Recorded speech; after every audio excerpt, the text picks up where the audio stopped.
Evening, and thank you for joining us on the 10 o'clock news. I'm Rielle Creighton. First on Fox tonight, the trade war between the U.S. and China is now raising questions about the cost and supply of imported goods, including sneakers, with Oregon being home to some of the nation's biggest sneaker brands and dozens of independent footwear boutiques. Industry experts say the new tariffs could mean higher prices for consumers. Fox 12's Leslie Dominique spoke with leaders in Portland's footwear industry about how tariffs could change sneaker manufacturing in the long term. Portland has long been a powerhouse in the global footwear scene, serving as home to industry giants like Nike and Adidas. But with the majority of U.S. footwear being manufactured overseas, recent tariffs on China are sparking serious conversations amongst key players in Portland's footwear scene about the future of sneaker production.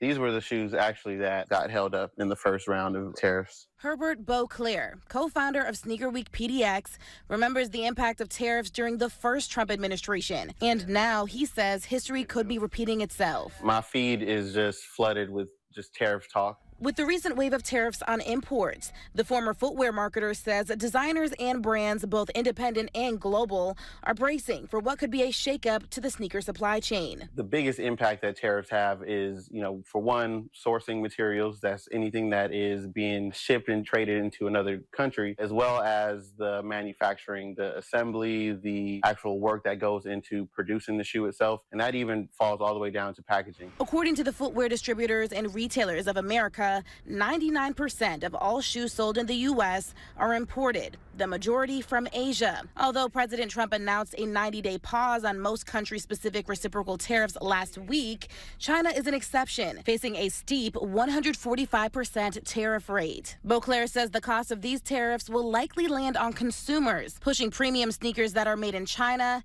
out of reach for average collectors. There's opportunities for brands sometimes to be able to kind of mitigate some of that cost and that risk, but that typically happens like very, very early on in the design phase. So when things just kind of get adjusted immediately, there's no real room for the designer to be able to make those design changes or for, sourcing, more cheaper or affordable materials.